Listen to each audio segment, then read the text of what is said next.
नमस्कार दोस्तों, welcome to सावधानी क्लासेस भोपाल। आज मैं आपने देखा होगा करंट में जो भी एग्जाम आ रहे हैं उन एग्जाम्स में कंप्यूटर का लेवल बहुत हाई कर दिया है। देखो, जैसे आपने देखा होगा एमपी पटवारी में अभी कंप्यूटर में लैंग्वेज के क्वेश्चन ज़्यादा पूछे गए हैं। मतलब आजकल वो क्वेश्चन नहीं आ रहे जो इजी हुआ करते थे, थ्योरिकल क्वेश्चन बहुत कम आ रहे हैं। आजकल जितने भी एमपी पटवारी या एमपी से रिलेटेड कोई भी एग्जाम वनडे होता है तो उस वनडे एग्जाम में आपने देखा होगा लैंग्वेज पूछी जा रही है। जैसे आपने देखा होगा अभी 5 मार्च का या 5 अप्रैल का, आप 5 अप्रैल का आपने देखा होगा पटवारी के पेपर में आपको जावा के प्रोग्राम, जावा लैंग्वेज, कंप्यूटर में 2 टाइप्स की लैंग्वेज होती है, एक हाई लेवल एक लो लेवल लैंग्वेज। तो जावा की जो लैंग्वेज है उसमें से आपको क्या कर लिया था, क्वेश्चन को पूछ लिया था। तो आज मैं आपको कुछ छोटी छोटी चीज़ें आपको लैंग्वेज के बारे में बता रहा हूँ। जैसे आज मैं आपको जो भी लैंग्वेज है, सी या C plus plus, Java, C sharp, dot net, PHP, Python, कोई भी लैंग्वेज होती है, ध्यान रखना, कंप्यूटर की कोई भी लैंग्वेज होती है तो स्ट्रक्चर सबके सेम होते हैं, बस उनके करने का तरीका अलग हो जाएगा बट लॉजिक सबके सेम रहते हैं। तो यदि आपने एक चीज़ का लॉजिक समझ लिया है तो हर लैंग्वेज में वो लॉजिक आपको समझ में आ जाता है। तो मैं आपको कोई भी एक प्रोग्राम बना के किसी में बता रहा हूँ, किसी आज में चलो आपको सी लैंग्वेज के प्रोग्राम में थोड़ा सा थ्योरी बता दूंगा, उसके प्रोग्राम क्या क्या होते हैं उसके बारे में बताऊँ। तो सबसे पहले मैं कंप्यूटर की लैंग्वेज की बात करता हूँ, ठीक है ना। आज का टॉपिक कंप्यूटर है, ठीक है ना। कंप्यूटर आज का टॉपिक है। मैं आपको पहले बता चुका हूँ फादर ऑफ कंप्यूटर कौन है। ये अगर नहीं पता है तो मैं एक बार और लिख दे रहा हूँ, चार्ल्स बेबेज। चार्ल्स बेबेज को फादर ऑफ कंप्यूटर कहा जाता है। चार्ल्स बेबेज को फादर ऑफ कंप्यूटर कहा जाता है। ये मैं आपको कई बार बता चुका हूँ, आज फिर एक बार बता दे रहा हूँ जिससे आपको याद हो जाएगा। आज मैं लैंग्वेज की बात करता हूँ। तो कंप्यूटर की जो लैंग्वेज होती है वो क्या होती है बेटा। कंप्यूटर की जो लैंग्वेज होती है, कंप्यूटर सबसे पहले ध्यान रखना, कंप्यूटर किसी ज्यादा पढ़ा लिखा नहीं है। कंप्यूटर केवल समझता है 0 और 1, जो मैं पहले बता चुका हूँ वीडियो में। कंप्यूटर केवल बाइनरी नंबर को समझता है, कंप्यूटर केवल 0 और 1 को समझता है। कंप्यूटर जब 0 और 1 को समझता है, इनको बोलते हैं बाइनरी नंबर। कंप्यूटर केवल जो है बेटा वो बाइनरी नंबर को समझता है और किसी को नहीं समझता है। लेकिन फिर भी हमने कंप्यूटर की भाषा को 2 टाइप से रिप्रेजेंट किया है। फर्स्ट जो कंप्यूटर की लैंग्वेज है, फर्स्ट जो कंप्यूटर की लैंग्वेज है वो है हाई लेवल। हाई लेवल ऐसी लैंग्वेज जो हाई लेवल है, बताओ कौन सी कहलाती है। एक वो होती है जो लो लेवल होती है। अब कोई आपसे पूछे कंप्यूटर की लैंग्वेज कितनी प्रकार की होती है, तो आप बोलना कंप्यूटर की लैंग्वेज जो होती है वो 2 टाइप्स की होती है, एक हाई लेवल लैंग्वेज, एक लो लेवल लैंग्वेज। तो हाई लेवल लैंग्वेज क्या होती है, वो लैंग्वेज जिसको अंडरस्टूड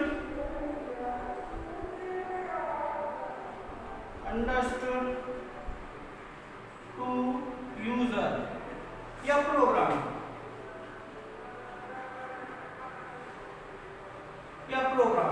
मतलब जो जिसको केवल प्रोग्रामर समझ सकता है, उस लेवल को हाई लेवल लैंग्वेज कहते हैं। लो लेवल लैंग्वेज जिसको कहते हैं जिसमें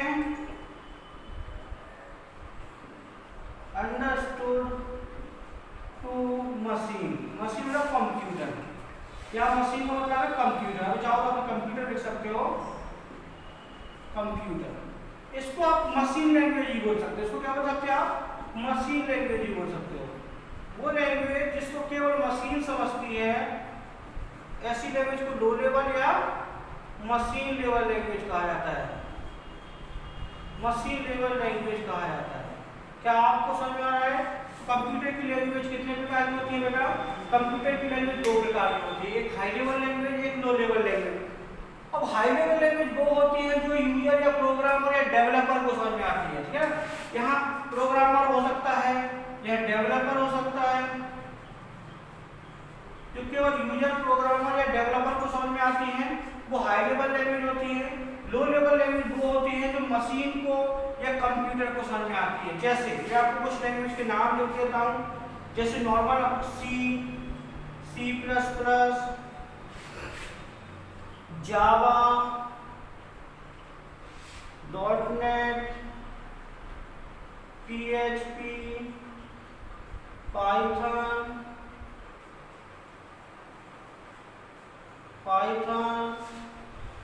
ऐसी कुछ लैंग्वेज है जो आपको आराम से समझ पाइथन। तो वो लैंग्वेज जो आपको समझ में आती है वो है हाई लेवल लैंग्वेज, और जो कंप्यूटर को समझ में आती है जैसे बाइनरी केवल कंप्यूटर ही समझ सकता है, आप नहीं समझ सकते हो। मतलब जिनको कंप्यूटर जो समझ सकता है वो लैंग्वेज कहलाएंगे लो लेवल लैंग्वेज। क्या समझ में आ रहा है? दो प्रकार की लैंग्वेज होती है, हाई लेवल लैंग्वेज या लो, या मशीन, कोई भी मशीन लैंग्वेज होती है वो सारी लो लेवल लैंग्वेज होती है, ठीक है ना। कोई मशीन लैंग्वेज होती है वो सारी लो लेवल लैंग्वेज होती है। तो आप याद रखना, अब कंप्यूटर दो प्रकार की लैंग्वेज को हम यूज कर सकते हैं, कंप्यूटर इन चीजों को समझ सकता है। देखिए बेटा थोड़ा आगे चलते हैं।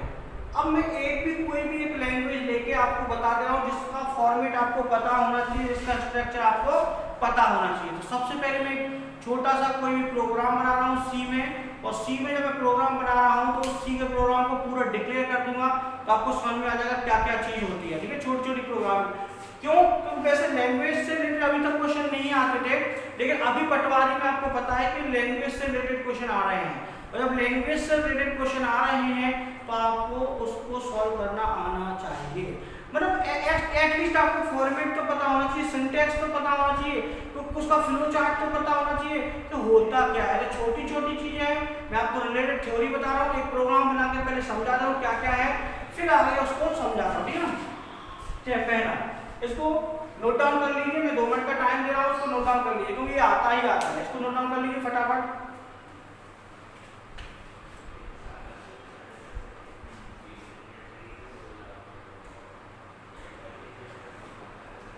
फटाफट इसको नोट डाउन कर लीजिए, ठीक है ना। चलिए ये नोट डाउन हो गया है तो आगे चलते हैं। देखिए आगे चलते हैं, मैं कोई भी लैंग्वेज ले रहा हूँ, ठीक है ना। मैं आज सी ले रहा हूँ थोड़ा सा, जैसे आपको पता होगा, जैसे मैं जावा, सी, पाइथन, तो मैं अभी केवल आपको सी ले रहा हूँ। सी की बात करें तो सी क्या है? लैंग्वेज है, कंप्यूटर की लैंग्वेज है सी। तो मैं इसको थोड़ा सा रिप्रेजेंट कर दे रहा हूँ। इस कंप्यूटर की जो लैंग्वेज सी है इसको क्या क्या कहा जाता है? पहला इसका क्वेश्चन होता है सी को मदर लैंग्वेज कहा जाता है। क्वेश्चन पूछता है तो सी को मदर लैंग्वेज क्यों कहा जाता है, या कौन सी लैंग्वेज को मदर लैंग्वेज कहा जाता है? तो बेटा सी को मदर लैंग्वेज कहा जाता है, बताऊंगा क्यों कहा जाता है। क्योंकि जितनी भी लैंग्वेज बनी है C++, जावा, उन सब का बेस जो है वो सी ही है, इसलिए सी को मदर लैंग्वेज कहा जाता है। दूसरा, ये ऑब्जेक्ट ओरिएंटेड प्रोग्राम है। ये जो है ऑब्जेक्ट ओरिएंटेड, ये ऑब्जेक्ट ओरिएंटेड लैंग्वेज है। और तीसरा, कोई आपसे सी का क्वेश्चन पूछे तो ये जो लैंग्वेज है ये मिडल लेवल है, ना हाई है ना लो है, ये मिडल लेवल लैंग्वेज है। अगर कोई आपसे पूछे सी कैसी है तो मिडल लेवल लैंग्वेज है, ये मिडल लेवल लैंग्वेज है। एकमात्र सी ऐसी लैंग्वेज है जो मिडल लेवल लैंग्वेज है। अब और भी क्वेश्चन आपको सी से रिलेटेड पूछा जाए तो ये प्लेटफॉर्म इंडिपेंडेंट है। ये क्वेश्चन पूछा जाता है कि सी कैसी लैंग्वेज है, ये प्लेटफॉर्म इंडिपेंडेंट है, ये प्लेटफॉर्म इंडिपेंडेंट लैंग्वेज है, ये प्लेटफॉर्म इंडिपेंडेंट लैंग्वेज है। तीसरा, अगर कोई सी से पूछे, बहुत सारे ऐसे क्वेश्चन सी से बन सकते हैं तो आराम से बन जाएंगे, तो मैं नॉर्मल बता रहा हूं। इसका आविष्कार डेनिस रिची ने किया था। इसका आविष्कार किसने किया था बेटा? Dennis Ritchie. इसका आविष्कार डेनिस रिची ने किया था। और डेनिस रिची की बात की जाए, डेनिस रिची तो कब किया था? 1972 में किया था। डेनिस रिची ने किया था 1972 में किया था, और ये किया था अमेरिका की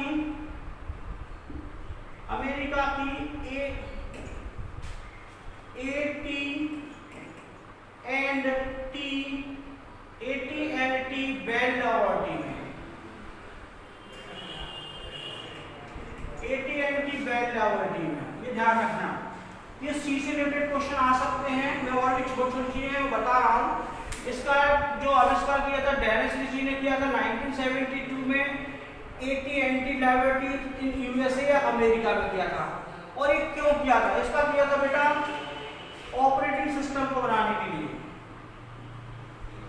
इससे पहले एक लैंग्वेज आई जिसका नाम बी था, इसलिए इसका नाम सी पड़ा है। एक बार इससे पहले लैंग्वेज आई थी उस लैंग्वेज का नाम था बी, उसका नाम बी था, इसलिए इस लैंग्वेज का नाम उन्होंने सी दे दिया और कुछ नहीं है।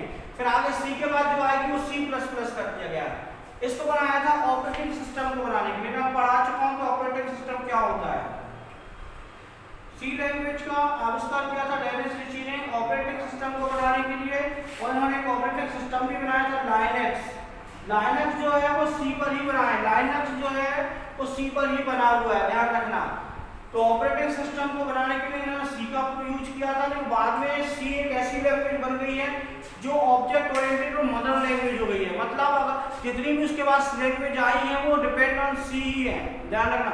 मतलब कहीं ना कहीं वो रिलेटेड टू सी ही रही है, उनका प्लेटफॉर्म जो है वो सी ही है।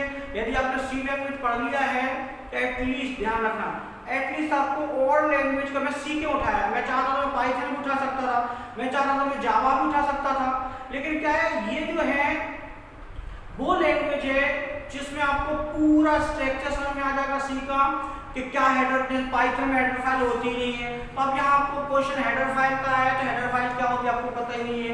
जावा में थोड़ा सा कॉन्सेप्ट प्रिंटफ और स्कैनफ का कॉन्सेप्ट बदल जाता है, तो अब इतने अंदर तो नहीं हो जाएगा, लेकिन प्रिंटफ और स्कैनफ आपको पता होना चाहिए, आपको रिटर्न वैल्यू पता होना चाहिए, नॉन रिटर्न वैल्यू पता होना चाहिए, आपको डाटा टाइप पता होना चाहिए, आपको हेडर फाइल पता होना चाहिए, प्री फंक्शन, कुछ छोटी छोटी चीजें आपको सी में पता होंगी, तो सी बेस लैंग्वेज है। यदि आपको सी समझ में आ गया तो सी से रिलेटेड क्वेश्चन अगर आ गया वही आपको चीज दूसरी लैंग्वेज में डिक्लेयर की जाती है, ठीक है ना। जैसे ये समझ में आ गया, इतना कोई डाउट नहीं, इतना लिख लिया, आगे चलते हैं। देखिए मैं केवल अभी ओवरव्यू पढ़ा रहा हूँ, ठीक है ना, फिर आगे चलते हैं।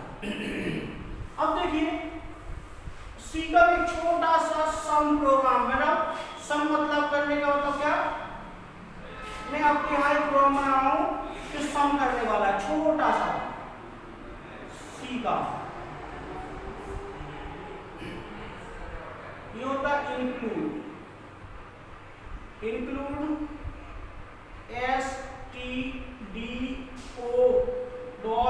stdio.h, एक और हेडर फाइल लगा दे रहा हूँ, इंक्लूड conio.h, बताओ क्या होता है ये। फिर इसके बाद एक लगता है मेन फंक्शन, ठीक है ना। इसके बाद इसको ये बोलते हैं कर्ली ब्रेसेस, ये खुलता है, ये मेन फंक्शन।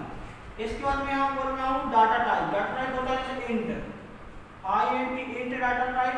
इसके वेरिएबल है जैसे ए बी और सी, बताओ क्या होता है वेरिएबल ए बी और सी। मैं अभी दो वेरिएबल लिख रहा हूँ नॉर्मल, ठीक है ना, और यहाँ आपको वैल्यू भी यही डिक्लेयर कर दे रहा हूँ, फिर डायरेक्ट बताऊंगा क्या होता है। इसको दो टाइप से कर सकते हैं, बट अभी नॉर्मल बता रहा हूँ, ठीक है।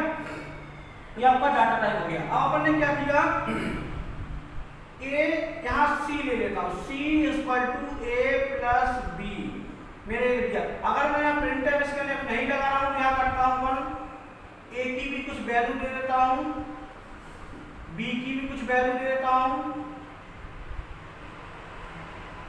और C में a और b को प्रिंट कर दूंगा। अब देखना मैं क्या कर रहा हूँ, यहाँ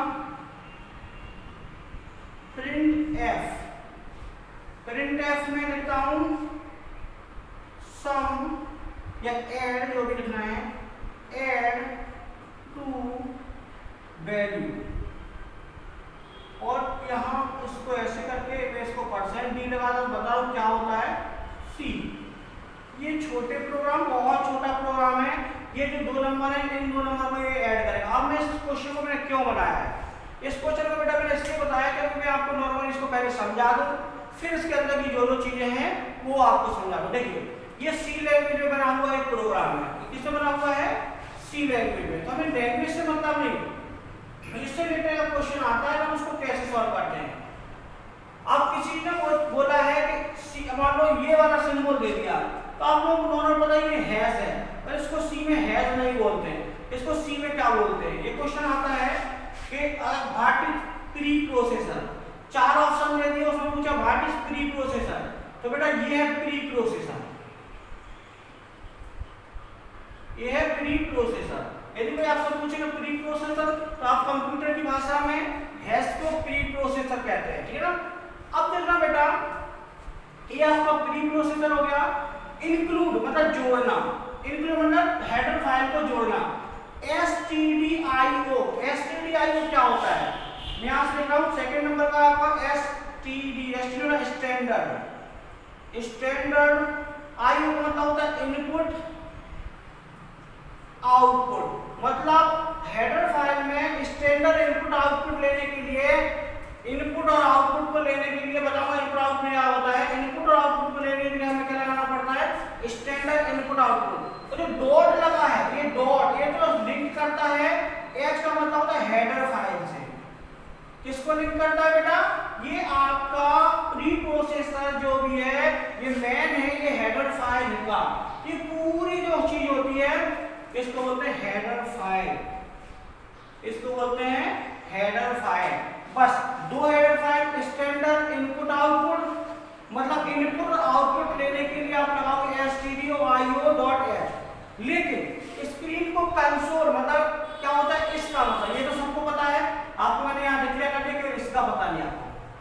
तो कोनियो, कोनियो मतलब यहाँ थर्ड नंबर का है कोनियो, कोनियो को मैं ऐसा बोलूँ ये है कंसोल, कंसोल स्क्रीन, अभी लिखा नहीं उसमें स्क्रीन नहीं है लेकिन मैं अभी लिख दे रहा हूँ कंसोल स्क्रीन इनपुट आउटपुट, जो आप इनपुट आउटपुट दोगे, जो आप इनपुट आउटपुट दोगे, इनपुट आउटपुट दोगे उसको स्क्रीन से क्लियर कर दिया जाएगा। कंसोल मतलब खाली करना, उसको स्क्रीन से क्लियर करने के लिए। बट ये जो हेडर फाइल है कंसोल वाली, ये ऑप्शनल है, क्योंकि ये जो लगती थी यहाँ दो प्लेटफॉर्म, मिनिमम में दो प्लेटफॉर्म होते हैं सी को रन करने के। बेटा एक प्लेटफॉर्म होता है सी को रन करने के लिए, पुराना जो था वो था टर्बो, टर्बो प्लस प्लस। अभी जो चल रहा है वो चल रहा है देव प्लस प्लस, और भी बहुत सारे हैं। बट आप टर्बो पे करोगे तो कंसोल की जरूरत पड़ेगी, वरना इस हेडर फाइल की जरूरत नहीं पड़ती है, इसी हेडर फाइल से आपका काम चल जाता है। तो क्या आपको समझ में आया कि सी में आप कोई बोलेगा प्री प्रोसेसर क्या होता है, ये प्री प्रोसेसर होता है। अब कोई पूछेगा हेडर फाइल क्या होती है, तो ये पूरी हेडर फाइल होती है। stdio का फुल फॉर्म क्या होता है, स्टैंडर्ड इनपुट आउटपुट होता है। .h मतलब हेडर फाइल है। अब जो मेन जो फंक्शन है, अगर कोई इससे पूछेगा मेन फंक्शन क्या होता है, ये क्वेश्चन पूछा ही जा सकता है कि कंप्यूटर के सी लैंग्वेज के प्रोग्राम में या किसी भी लैंग्वेज के प्रोग्राम में मिनिमम कितने फंक्शन होना चाहिए। फंक्शन होते क्या है मैं वही बता दूंगा, लेकिन पहले ये समझिए कोई भी क्वेश्चन ऐसे आता है कि किसी भी कंप्यूटर की लैंग्वेज में मिनिमम कितने फंक्शन होना चाहिए। तो बेटा ध्यान रखना, मिनिमम एक फंक्शन तो कंप्यूटर की लैंग्वेज को प्रोग्रामिंग को करने के लिए होना ही चाहिए, वो फंक्शन है मेन। अब मेन फंक्शन है, ध्यान रखना, तो फंक्शन जो होते हैं वो दो प्रकार के होते हैं। अगर कोई आपसे पूछे फंक्शन कितने प्रकार के होते हैं, तो दो प्रकार के होते हैं। इसको नोट डाउन कर लिया है, फिर मैं फंक्शन बताता हूँ, तो आप इसको नोट डाउन कर लीजिए, मैं 2 मिनट का टाइम दे रहा हूँ, इसको नोट डाउन कर लीजिए, फिर इसके बाद मैं आपको आगे चलता हूँ, ठीक है, फटाफट कर लीजिए।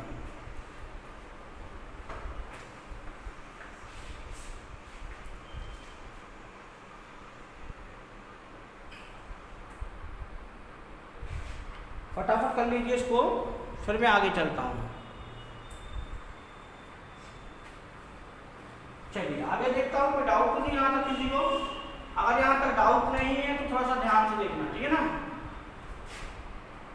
थोड़ा सा वेट करते हैं, आगे चलते हैं। आगे बेटा इसको एक दिन में नहीं पढ़ाया जा सकता, बट मैं केवल ओवरव्यू दे रहा हूँ। जैसे इसका मतलब मेन, मेन तो सबसे पहले आप समझना मेन क्या है, फंक्शन है। तो फंक्शन कितने प्रकार के होते हैं, ओवरव्यू किसी ने पूछ लिया तो फंक्शन दो प्रकार के होते हैं, एक प्रीडिफाइन होते हैं, एक प्रीडिफाइन होते हैं और एक यूजर डिफाइन होते हैं। एक प्रीडिफाइन होते हैं, एक यूजर डिफाइन होते हैं। तो देखिए प्रीडिफाइन वो फंक्शन होते हैं जो पहले से लाइब्रेरी में बने होते हैं, लेकिन मेन जो फंक्शन है वो यूजर डिफाइन है, प्रीडिफाइन नहीं है। कोई आपसे पूछे मेन क्या है, तो मेन बेटा यूजर डिफाइन है, क्योंकि मेन का स्ट्रक्चर बना हुआ है, डिफाइन हम करते हैं, अपने हिसाब से डिफाइन करते हैं। तो मेन जो है वो क्या है, यूजर डिफाइन है। अब आप लोगों के सर ये क्या है, ये तो स्ट्रक्ट हो गया, यूनियन हो गया, पॉइंटर हो गया। ये कुछ कीवर्ड या कुछ फंक्शन है जो अपन बना सकते हैं।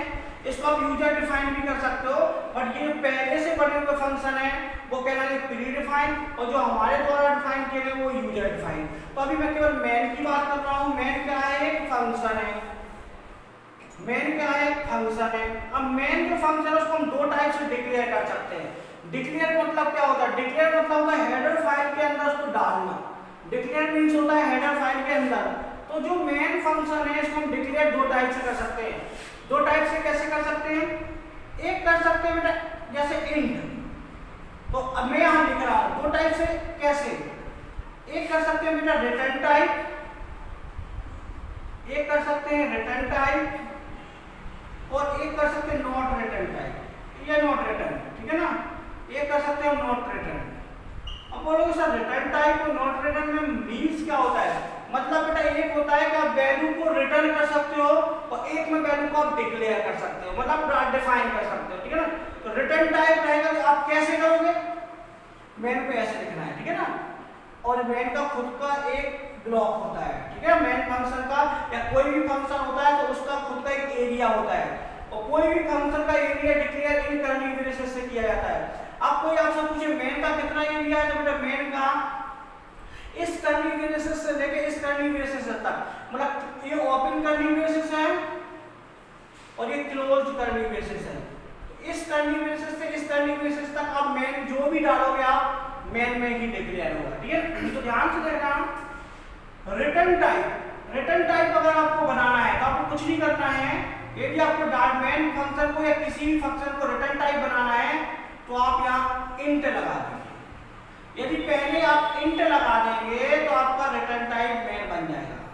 और यदि आप उसमें वॉइड इंट की जगह आप वॉइड लगा देंगे, यहाँ इंट लगाएंगे तो रिटर्न टाइप बनेगा, और इंट की जगह वॉइड लगाएंगे तो नॉट रिटर्न टाइप बनेगा।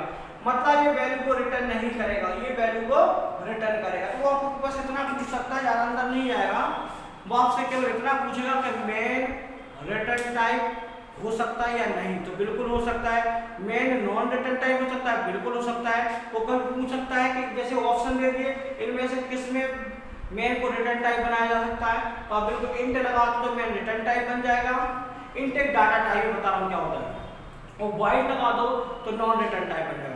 बाय डिफॉल्ट अगर आप वॉइड इंट नहीं लगाते हो तो बाय डिफॉल्ट ये रिटर्न टाइप ही अपने आप को मानता है, ठीक है ना। चलिए, तो क्या मेन समझ में आया? मेन फंक्शन है। और एक क्वेश्चन और बनता है मेन से रिलेटेड। हमेशा मेन से रिलेटेड एक क्वेश्चन और बन सकता है। क्या बन सकता है? मेन से रिलेटेड ये क्वेश्चन बन सकता है, अपना ध्यान रखना, कि क्या किसी भी सी लैंग्वेज के प्रोग्राम को, ध्यान रखना, किसी भी सी लैंग्वेज के प्रोग्राम में यदि मेन फंक्शन नहीं है तो क्या उस प्रोग्राम को आप रन या कंपाइल कर सकते हो।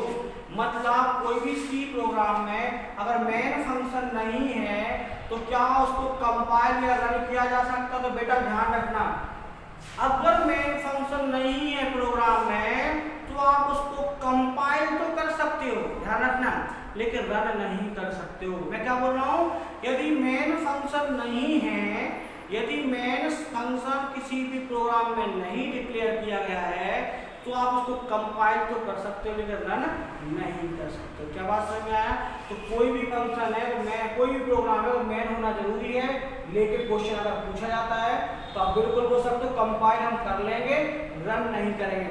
अब कंपाइल क्या होता है और रन क्या होता है, जो नए बच्चे इनको पता ही नहीं कंपाइल क्या होता है, रन क्या होता है, इनको कंप्यूटर बेसिक नहीं, तो इतना समझ लो। कंपाइल वो होता है कि कंप्यूटर में लैंग्वेज में बना हुआ जो प्रोग्राम है ना, कंप्यूटर की लैंग्वेज में बना हुआ प्रोग्राम है, जो स्ट्रक्चर जो डेवलपर ने बनाया है, जो फंक्शन डेवलपर ने बनाए हैं उसी के अकॉर्डिंग आपका प्रोग्राम बना है कि नहीं। मतलब उसमें कोई गलत तो नहीं आपने लिख दिया, अपने हिसाब से कोई जोड़ तो नहीं दिया है। जो स्ट्रक्चर जो फॉर्मेट उसने दिया है डेवलपर ने, उसी स्ट्रक्चर उसी फॉर्मेट उसी वेरिएबल को आपने यूज करके पूरे प्रोग्राम को डिक्लेयर किया है।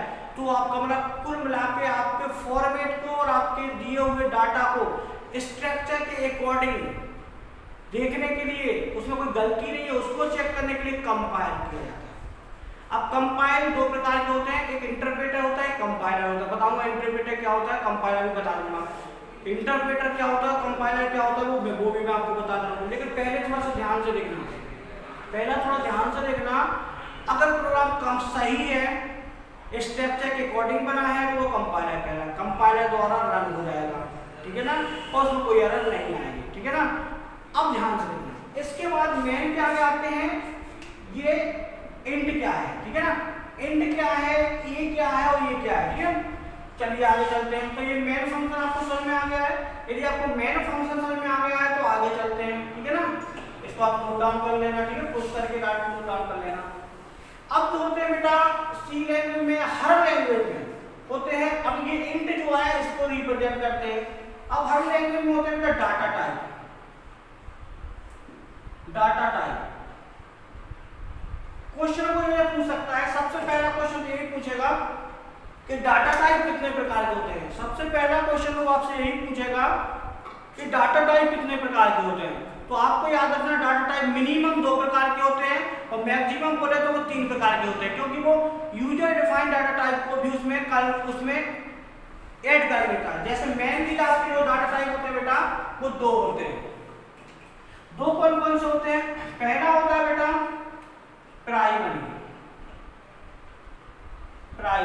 प्राइमरी का दूसरा नाम वो बोल सकता है प्रिमिटिव का भी वो दूसरा नाम आपको दे सकता है इनबिल्ट या बिल्ट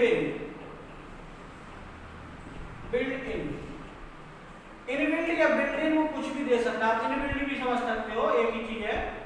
इनबिल्ट या बिल्ट इन को आपको दे सकता है। तो एक मतलब जो प्राइमरी है उसी को प्रिमिटिव बोलते हैं, उसी को बिल्ट इन बोलते हैं, उसी को प्राइमरी बोलते हैं। अब बेटा को आपको सेकंड पूछ सकता है, ये फर्स्ट डाटा टाइप है। सेकंड डाटा टाइप आपको बताना है ड्राइव, है ना। ड्राइव या इसी को बोलते हैं सेकेंडरी।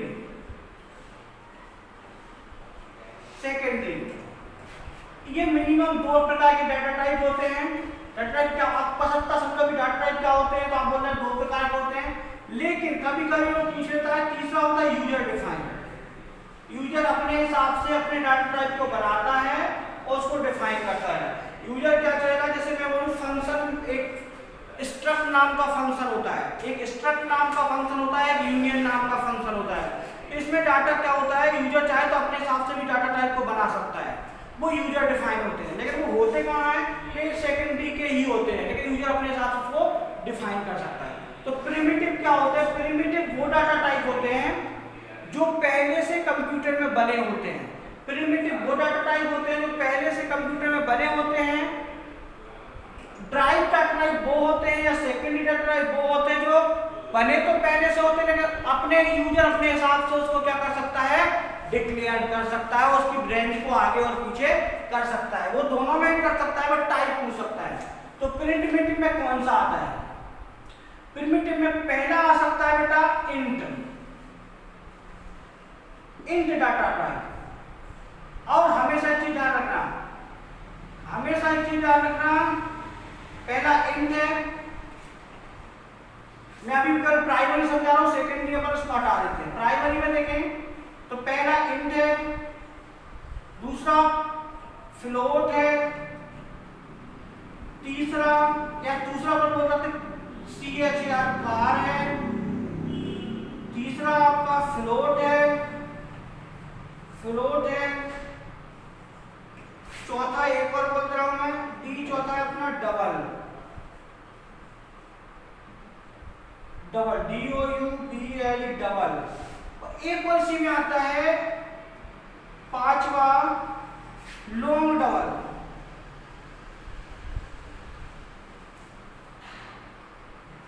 तो देखिए बेटा ये होते क्या डाटा टाइप है, ये होते हैं बेटा इनकी मेमोरी में एक परमानेंट स्पेस है।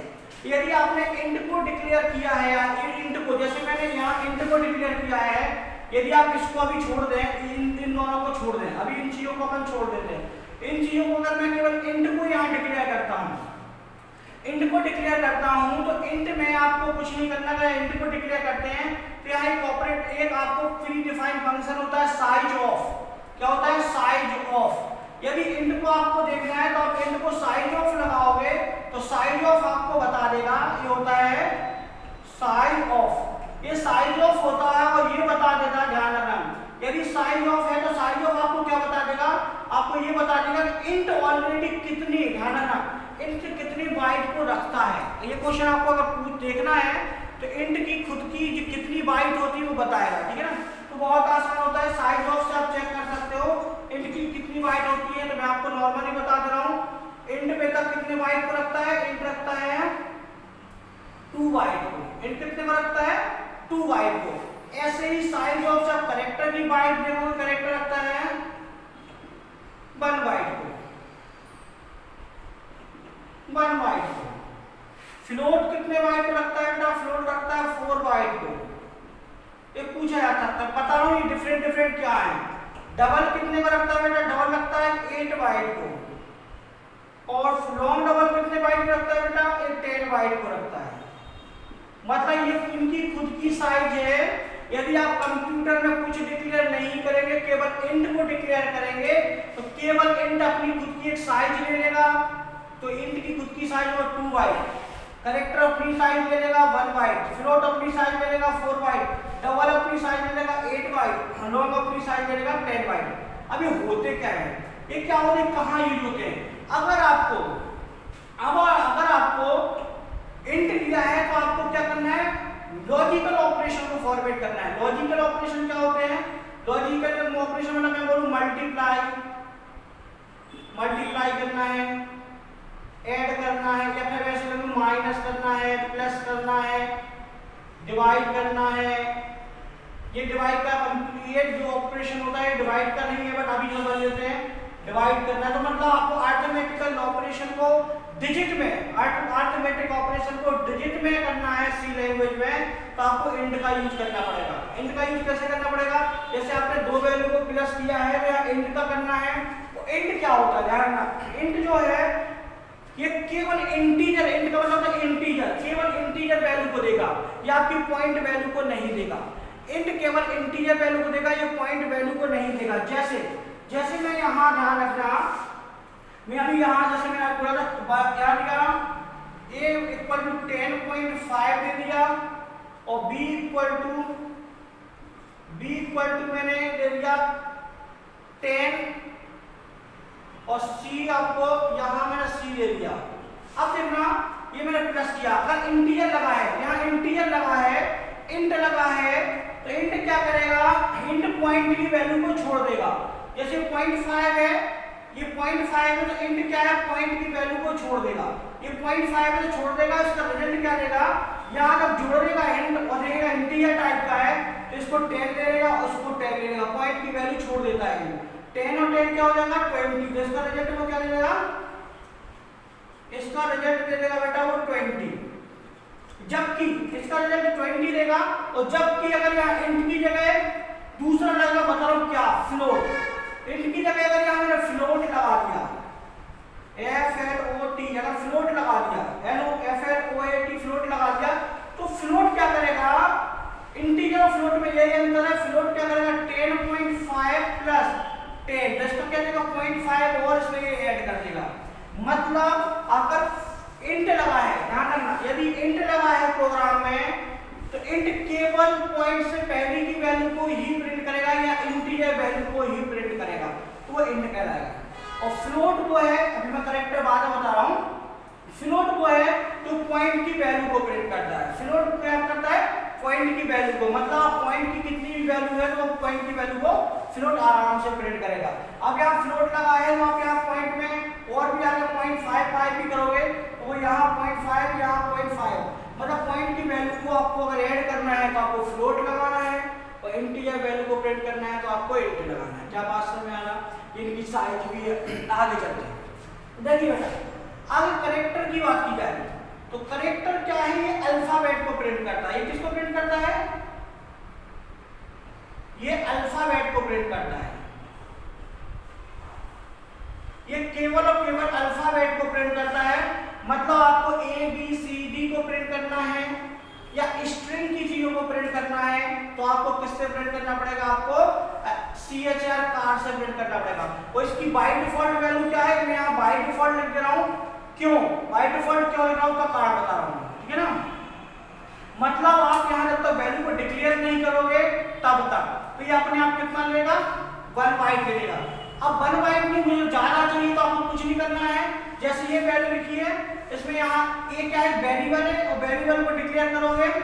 अब जैसे करेक्टर है, करेक्टर अपन ने नॉर्मल ऐसा ले लिया ए ले लिया तो मतलब ये जो फ्लोट है ये 4 बाइट लेगा। अब यहाँ मैंने जो करेक्टर, तो करेक्टर जो है मैंने कुछ नहीं किया कि एक ये वेरिएबल है, अभी ये क्या है, वेरिएबल है, समझना एक वेरिएबल है, बस कुछ हमने अपने आप से कोई साइज नहीं दिया है तो इसके अंदर कितनी साइज आ जाएगी, कार लगा है तो इसके अंदर आ जाएगी 1 बाइट आ जाएगा। लेकिन आप बोलते हो सर मुझे बाइट, एक बाइट में क्या होने वाला है, जैसे आपने बोला कि सर मुझे एक 1 बाइट में क्या होने वाला है, मुझे तो ज्यादा बाइट चाहिए, तो कुछ नहीं करना है, जो मैंने एक वेरिएबल लिया है, वेरिएबल क्या होता है बताऊंगा, इसमें आप जितना डिक्लेयर करोगे उतनी बाइट आपकी आ जाएगी। अब क्या है, अभी तक 1 बाइट था लेकिन मैंने क्या किया 10 बाइट डिक्लेयर कर दिया, तो अब जो ए वेरिएबल है इसमें साइज कितनी मिलेगी, ये 10 वेरिएबल, और बाइट फॉल्ट कितनी थी, 1 वेरिएबल। तो ऐसा नहीं है, जो प्री डिफाइंड साइज है वो तो है ही, यूजर एक वेरिएबल को मतलब कोई भी अल्फाबेट, वेरिएबल मतलब ये समझ लो अल्फाबेट, यूजर कोई भी अल्फाबेट को डिक्लेयर करता है और उसकी साइज को डिक्लेयर कर देता है तो अपने आप बाय डिफॉल्ट जो नई साइज देंगे यूजर डिफाइंड द्वारा साइज होगी तो वो अपने आप ले लेगा। अब पता है जैसे मैंने यहाँ केयर 10 दिया है तो ये बाय डिफॉल्ट 1 की जगह कितना हो जाएगा, 10 हो जाएगा, ये 1 की जगह कितना हो जाएगा, 10 हो जाएगा। तो यूजर डिफाइंड जो डाटा टाइप, अरे यूजर डिफाइंड डाटा टाइप नहीं है, यूजर के द्वारा यहाँ साइज दी गई है वेरिएबल की, तब यूजर द्वारा वेरिएबल की साइज दी गई है तो अपने आप 10 ले लेगा। बाकी बाय डिफॉल्ट क्या इसकी 1 है। क्या इतना समझ में आ रहा है, क्या इतना समझ में आ गया। तो CHR कार का यूज कहाँ किया जाता है, ये किया जाता है यहाँ पर नंबर को, अल्फाबेट को डिक्लेयर करने के लिए। क्या यहाँ तक समझ में आया, तो अपन इंट रख देते क्योंकि ये प्रोग्राम को रन करना है, ये प्रोग्राम को रन करना है, ठीक है ना, b=20 और c, ये अपन बाद में इसको रन कर देंगे, ठीक है। नेक्स्ट देखिए बेटा, आपका इंट हो गया, डाटा टाइप कार हो गया, फ्लोट हो गया, डबल की बात करते हैं तो डबल की बाय डिफॉल्ट साइज क्या होती है बेटा, डबल की बाय डिफॉल्ट साइज होती है 8। क्या इतना समझ में आ गया। अब आपको डबल की बाय डिफॉल्ट साइज 8 होती है, थोड़ा सा ध्यान रखना। अब क्यों यूज किया जाता है, तो बेटा इंटीजर की जगह या फ्लोट की जगह आप डबल का यूज कर सकते हैं, बट क्या है इनकी साइज कम होती है, इन दोनों की साइज कम होती है, लेकिन हमें साइज बाय डिफॉल्ट ज्यादा चाहिए, तो बाय डिफॉल्ट हमें ज्यादा चाहिए तो हम यहाँ इसको ध्यान रखना, इसको आप डबल यूज कर लेंगे तो आपकी बाय डिफॉल्ट ऑलरेडी 8 बाइट या 8 बाइट आपको साइज मिल जाएगी। और लॉन्ग डबल करेंगे, लॉन्ग डबल करेंगे तो इसकी साइज और ज्यादा मिल जाएगी, 2 बाइट और बढ़ जाएगी, ये 10 बाइट होगा।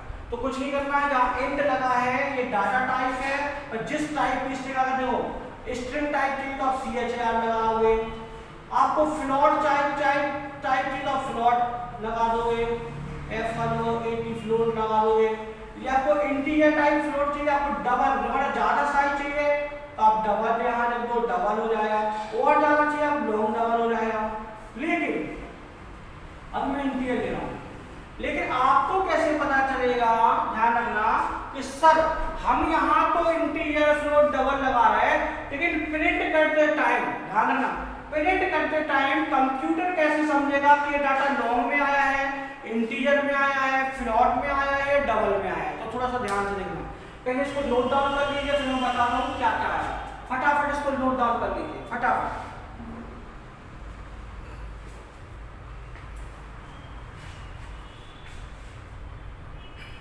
इसको फटाफट नोट डाउन कर लीजिए, फिर मैं इसको और अच्छे से बता रहा हूँ आपको, ठीक है ना। फटाफट नोट डाउन, क्योंकि इससे रिलेटेड 1-2 क्वेश्चन हमेशा आ रहे हैं, ठीक है ना।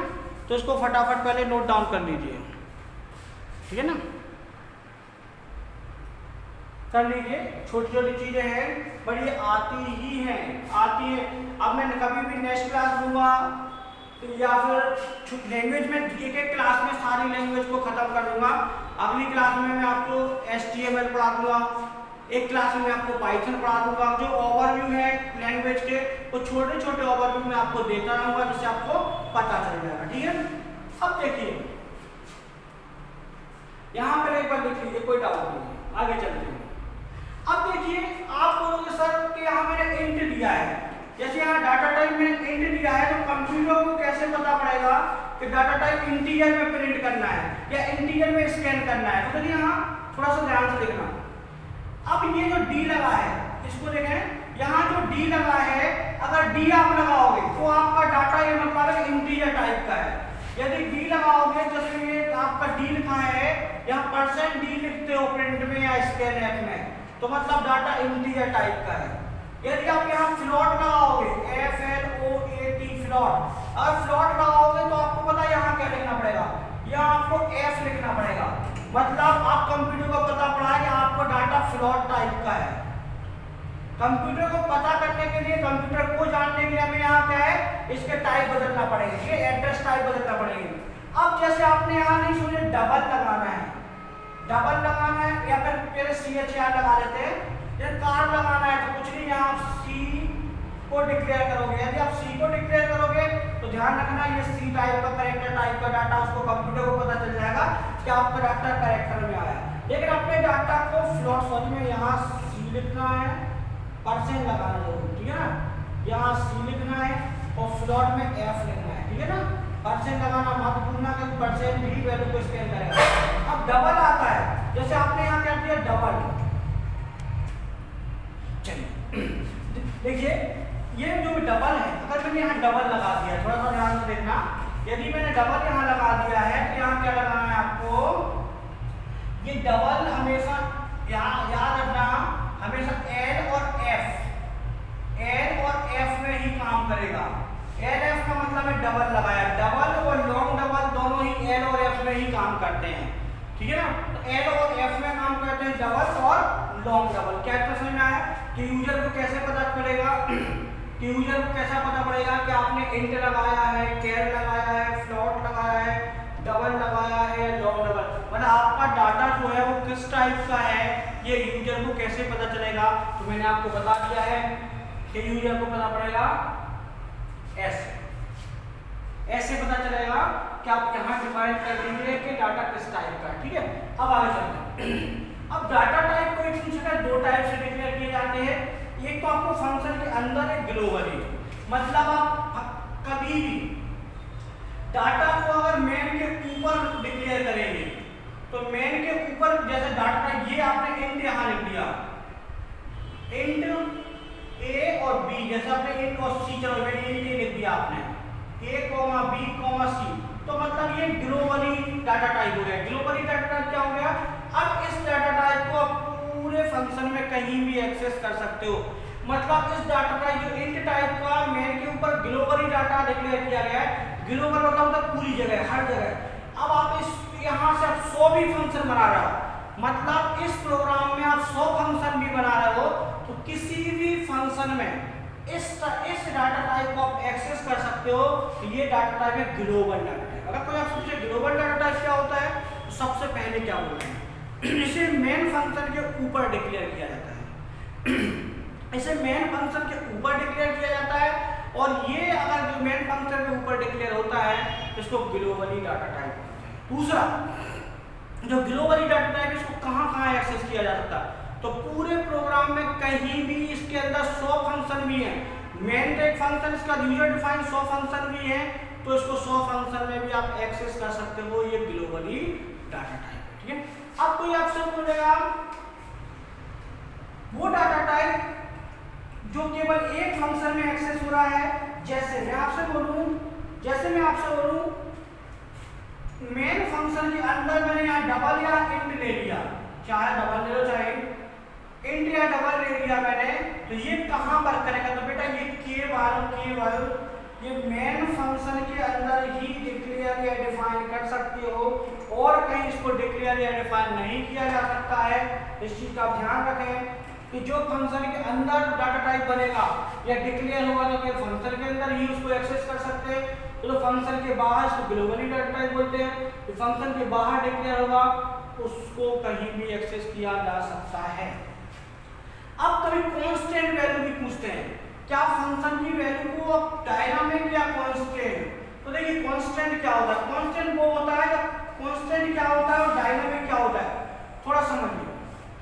कांस्टेंट वो होता है कि आपने यहाँ इसकी साइज को डाल दिया है, और जब आपने इसकी साइज को डाल दिया तब इसकी साइज को आप बदल नहीं सकते। आप प्रोग्राम में आप चाहे प्रोग्रामिंग में अंदर बदल सकते हो, और रन टाइम पे इसकी वैल्यू को आप बदल नहीं सकते हो, और जब रन टाइम पे आप इसकी वैल्यू को नहीं बदल सकते हो तो ये कांस्टेंट वैल्यू होती है। अब डायनामिक वैल्यू क्या होती है, आपने यहाँ इसको डिक्लेयर ही नहीं किया है, आपने इसको यहाँ डिक्लेयर ही नहीं किया है। अब जब आप रन टाइम पे होगे तब वैल्यू को प्रिंट करोगे कि कौन सी वैल्यू कितनी है, तो उसके लिए कुछ नहीं करना है, आपको बस थोड़ा सा यहाँ क्या करना है, जैसे मैं आपको यहाँ कोई वैल्यू नहीं दे रहा हूँ, इसी प्रोग्राम में पहले मैं एक मैसेज दे रहा हूँ, मैसेज हमारा प्रिंट एफ से क्या होता है, वैल्यू को प्रिंट किया जाता है स्क्रीन पर। जैसे मैंने प्रिंट एफ बोला है और यहाँ लिख दिया इंटर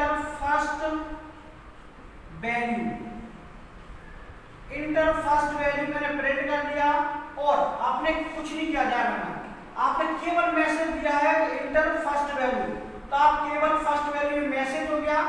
अब वो वैल्यू ये तो आपके पास मैसेज आएगा, जब आप रन करोगे तो रन के बाद आपको मैसेज देगा इंटर फर्स्ट वैल्यू। तो फर्स्ट वैल्यू कैसे कंप्यूटर में इंटर होगी, तो उसको कंप्यूटर में इंटर करने के लिए आप लगाओगे स्कैनएफ लगाओगे, और स्कैनएफ में कुछ नहीं करना है, हमें डाटा टाइप किस टाइप का, इंटीजर टाइप का, तो यहाँ क्या लगा देंगे %d, क्योंकि मैंने आपको समझाया था कि डाटा टाइप जिस टाइप का होगा %d उस टाइप का लगाएंगे। पर यहाँ पे डिक्लेरेशन तो %d मतलब डाटा टाइप का, यहाँ कोमा, तो फर्स्ट वैल्यू किस में जाएगी, a में, मैंने यहाँ a लिख दिया, a में आप जो भी आप डालोगे वो a में चला जाएगा, जो भी आप डालोगे उसको a में, यहाँ पे वाला फॉर्मूला लगाना है c = a + d, ठीक है ना, ये मैं यहाँ डाला, ठीक है ना। अब a में हो गया, तो सेकंड वैल्यू भी चाहिए, हम सेकंड बार प्रिंट कर देंगे, printf %d टाइप की रही, इंटीजर टाइप की वैल्यू है, नहीं सॉरी, printf यहाँ इंटर द सेकंड वैल्यू, मतलब वो दूसरी वैल्यू बोलेगा, क्योंकि आपको प्लस करने के लिए दो वैल्यू तो चाहिए, तो इंटर द सेकंड वैल्यू, आपने सेकंड वैल्यू को इंटर करवा दिया। अब इंटर करवाया तो आपको स्कैन भी करना पड़ेगा, कंप्यूटर को भी तो मिलना चाहिए, स्कैनएफ। अब फिर %d लगा दीजिए, %d लगाया और फिर कॉमा लगा के आपका b लिख दीजिए, क्योंकि सेकंड वैल्यू b में जाएगी। तब देखिए क्वेश्चन कैसे आएगा, मैं इसको पूरा बना दे रहा हूँ, फिर आप रन करोगे तो कैसे आएगा, ठीक है ना। यहाँ देखिए, अब देखिए स्कैनएफ हो गया, प्रिंटएफ हो गया, ये प्री डिफाइंड फंक्शन है, स्कैनएफ प्रिंटएफ जो है ये प्री डिफाइंड फंक्शन है, ठीक है ना। अब देखिए आपने क्या किया, स्कैनएफ प्रिंटएफ कर दिया, अब आप इसके नीचे चाहो तो इसको अब यहाँ हटा के इसके नीचे कर सकते हो c = a + b, और फिर आपको मैसेज चाहिए कि हमें क्या चाहिए, प्रिंटएफ फिर लिखोगे, और प्रिंटएफ लिखने के बाद आपने चाहिए एडिशन, क्या लिख लो, एडिशन 2 नंबर, बताइए हमारा अच्छा लगेगा समझने के लिए। एडिशन 2 नंबर आपने किया, और यहाँ आपको ये c को प्रिंट करना है, तो %d लगाइए और यहाँ c लिख दीजिए। अब क्या बेटा आपका रिजल्ट क्या आएगा, देखिए आपका रिजल्ट आएगा, आपने जैसे ही रन किया इस प्रोग्राम को, तो क्या आएगा, फर्स्ट मैसेज आएगा ये वाला, इंटर द फर्स्ट वैल्यू। अब जैसे यहाँ लिखा है इंटर फर्स्ट वैल्यू, तो आप कुछ जैसे आपने दिया 10 या 100, कोई फर्क नहीं पड़ता, जैसे आपने यहाँ 100 दे दिया, फिर सेकंड आएगा ये वाला 100, कहाँ दिया आपने 100, इस ए में दिया है, इस ए में 100 दिया है, ये कवर हो गया। अब आया सेकंड, तो सेकंड आया इंटर सेकंड वैल्यू, तो पता है यहाँ फिर 10 दे रहा है, 100 दे रहा हो। अब ये आपके बाद ये दोनों मैसेज स्कैन हो गए, फिर आएगा इस मैसेज के बाद, तो इससे पहले वो स्कोप फॉलो करेगा। आपने फर्स्ट वैल्यू को दिया तो वो इसमें 100 पहुंच गया, सेकंड को दिया इसमें 100 पहुंच गया। अब इन दोनों को प्लस करके उसको डालना है सी में, हमने सी को यहाँ प्रिंट कराया है। यहाँ थोड़ा सा बेटा छूटा है, एड्रेस ऑफ का साइन लगेगा क्योंकि वैल्यू को स्कैन करने के लिए एड्रेस ऑफ लगता है, एड्रेस ऑफ जरूर लगाना, ठीक है ना, ये एड्रेस ऑफ का साइन होता है, ठीक है ना, आपको एड्रेस भेजता है। अब क्या करना है हमें, यहाँ तक पहुंच गया तो यहाँ जो सी में क्या है इनको जोड़ना है, ये सी है, इस सी में वो जोड़ेगा और आपको पता क्या आंसर देगा, ये लिखा रहेगा एडिशन, ये आपका रिजल्ट होगा एडिशन टू नंबर, ऐसा लिखा रहेगा, इसको ऐसा लिखा रहेगा और यहाँ लिखा 200, ये आपका रिजल्ट है क्योंकि इन दोनों को ऐड करोगे तो क्या आएगा 200। ये सी का छोटा सा ऐड करने वाला प्रोग्राम है, ये छोटे छोटे प्रोग्राम इससे क्वेश्चन बनेंगे। यदि वीडियो आपको समझ में आया है, आज लैंग्वेज का बहुत अच्छा वीडियो, इसको जरूर देखें। यदि वीडियो आपको समझ में आया तो प्लीज लाइक करें, सब्सक्राइब करें और कमेंट करना जरूर ना भूलें, क्योंकि कमेंट अगर करोगे तो मुझे पता चलेगा आप देख रहे हो या नहीं देख रहे हो।